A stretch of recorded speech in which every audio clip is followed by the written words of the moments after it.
میں نے بھوت کو اپنی آنکھوں سے دیکھا. ہاں میں نے بھوت کو ہی دیکھا. تو یہ جو بھوت کو ہی دیکھا, میں نے بھوت کو اپنی آنکھوں سے دیکھا, یہ جب میں بتاؤں گا نا تو سامنے والا ڈر جائے گا, بھائی کہیں اس نے واقعی کسی بھوت کو تو نہیں دیکھ لیا, میں نے بھوت کو ہی دیکھا. تو اب ہم یہاں پر کیا لکھیں گے؟ سب سے پہلے میں نے بھوت کو دیکھا, رأیت الشبہ. شبہن کہتے ہیں بھوت کو, پرچھائی کو کہتے ہیں اصل میں رأیت الشبہ. شبہ, میں نے کس کو دیکھا؟ بھوت کو دیکھا. تو یقینی ہوا. لیکن جب میں کہوں گا رأیت الشبہ اینہ, رأیت الشبہ اینہ, یعنی میں نے بھوت کو اپنی آنکھوں سے دیکھا. اینہ یعنی میں نے اسے دیکھا, اینہ آنکھوں سے, ہو اسے دیکھا. رأیت الشبہ اینہ. اب آپ دیکھ سکتے ہیں کہ یہاں پر اینہ کے نون کے اوپر زبر ہے, اور کیونکہ یہاں پر الشبہ کے اوپر بھی زبر ہے, تو یہ آپ کا مؤکد ہے. مؤکد کیوں ہے بھائی؟ کیونکہ اس کے بارے میں شک تھا نا, میں نے بھوت کو دیکھا, تو بھوت کے بارے میں شک ہے نا, کیا واقعی بھوت کو ہی دیکھا کہ کسی اور کو دیکھا, یا کسی انسان کو دیکھا ہوگا, پرچھائی دیکھی ہوگی اس کے, تو بتا دیا بھوت کو دیکھا. ٹھیک ہے نا. تو اس کے بارے میں شک تھا, تو اس شک کو دور کرنے کے لیے میں نے یہاں پر اینہ ایک لفظ ایسا لایا جس سے ایک تاکید پیدا ہوگی, ایک زور پیدا ہو گیا, اور سامنے والے کو جو بھوت کے بارے میں شک تھا, وہم تھا, وہ دور ہو گیا. میں نے بھوت کو اپنی آنکھوں سے دیکھا, میں نے بھوت کو ہی دیکھا, رأیت الشبہ اینہ. ٹھیک. اسی طریقے سے ہمارے پاس کلن کو ہے نا, کلن کو انشاءاللہ دیکھ لیتے ہیں. ٹھیک. جیسے میں لکھوں گا, دھیان رکھنا, حفظت القرآن. فار ایگزامپل, میں قرآن کا حافظ ہوں. میں اپنے دوست سے کہوں گا جو میرے فرینڈ سرکلز ہیں کہ بھائی میں قرآن کا حافظ ہوں, وہ یقین کریں گے نا, کیونکہ ان کو پتا ہے میں نے ان کے ساتھ پڑھا ہے. لیکن اگر میں کسی غیر کو بتاؤں بھائی میں نے قرآن کو حفظ کیا, لیکن اس کے ذہن میں ایک شک, ایک وہم پیدا ہوگا. کس؟ اس قرآن کے بارے میں. کیا شک ہوگا؟ کہ اس نے جو حفظ کیا ہے, قرآن کو حفظ کیا ہے, کیا اس نے 25 پارے حفظ کیے ہیں اور 5 چھوڑ دیے ہیں؟ شک ہے. کیا اس نے 20 پارے حفظ کیے ہوں گے, جو ہے 10 پارے چھوڑ دیے ہوں گے؟ کیا اس نے 15 پارے حفظ کیے ہوں گے اور 15 پارے چھوڑ دیے ہوں گے؟ ایک شک پیدا ہو گیا نا. لیکن جب میں کہوں گا حفظت القرآن کلہ, اب یہ کلہ جو ہے نا, کلن کا معنی ہوتا ہے نا پورا کا پورا. اب میں نے جب یہاں پر کلہ کا استعمال کیا, تو اب اس القرآن کے بارے میں جو وہم تھا, جو شک تھا کہ آدھا ہی قرآن یاد کیا ہے یا پورا کیا ہے, تو وہ شک دور کیا اس کلہ نے. یعنی حافظ تو میں نے حفظ کیا القرآن, قرآن کو کلہ پورا کا پورا, یعنی میں نے پورا کا پورا قرآن یاد کیا. یعنی جو 30 پارے ہیں میں نے وہ یاد کیے, 114 سورتیں ہیں میں نے وہ یاد کر دی, یعنی میں نے قرآن کو پورا کا پورا یاد کیا. تو یہ کس نے بتایا آپ کو پورا کا پورا؟ اس کلہ نے بتایا. اب کلہ جو ہے نا, اس کے اوپر لام کے اوپر زبر ہے, کیونکہ قرآن کے نون کے اوپر زبر ہے, کیونکہ مطابقت ہے. تو یہ تابع ہے, یہ تابع ہے, یہ مطبوع ہے. یعنی یہ آپ کا کیا ہے, کلہ جو ہے یہ آپ کا جو ہے تاکید کے لیے آتا ہے, اور یہ یہاں پر یہ مؤکد ہے. اور اس مؤکد کے بارے میں جو وہم تھا, جو شک تھا کہ آدھا ہی قرآن تو یاد نہیں کیا, لیکن کلہ کے لانے کے بعد وہ شک دور ہو گیا کہ بھائی نہیں, آدھا قرآن یاد نہیں کیا ہے, پورا کا پورا یاد کیا ہے. تو جب میں جملہ کسی کو بتاؤں گا نا حفظت القرآن کلہ, تو سامنے والا خود سمجھے گا بھائی اس نے قرآن آدھا ہی یاد نہیں کیا, پورا یاد کیا ہے. بات کلیئر ہوگی. تو یہ کلہ کا استعمال آپ کر سکتے ہیں.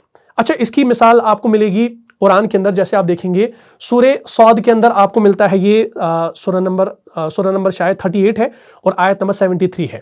اور سیم آیت آپ کو ملتی ہے سورہ حجر کے اندر, وہاں پر آپ کو ملے گی آیت نمبر 30 کے اندر. وہاں پر کیا ملتا ہے؟ اعوذ باللہ من الشیطان الرجیم فسجد الملائکۃ کلہم اجمعون.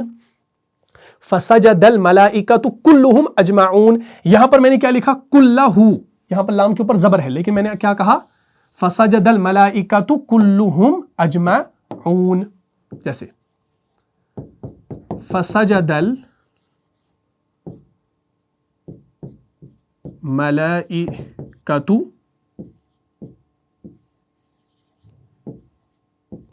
کلہم اجمعون. دیکھیے اس میں ڈبل تاکید ہے. فسجد الملائکۃ کلہم, تو سجدہ کیا تمام فرشتوں نے, کلہم سب کے سب فرشتوں نے, تو سجدہ کیا تمام فرشتوں نے, کلہم سب کے سب نے. اور آگے کیا فرمایا؟ اجمعون. اور اجمعون بھی آپ کا کس لیے آتا ہے؟ تاکید کے لیے آتا ہے نا, تو اس کے اندر ڈبل تاکید ہے, کلہم اور اجمعون. فسجد الملائکۃ کلہم, تو سجدہ کیا تمام فرشتوں نے, سب کے سب فرشتوں نے.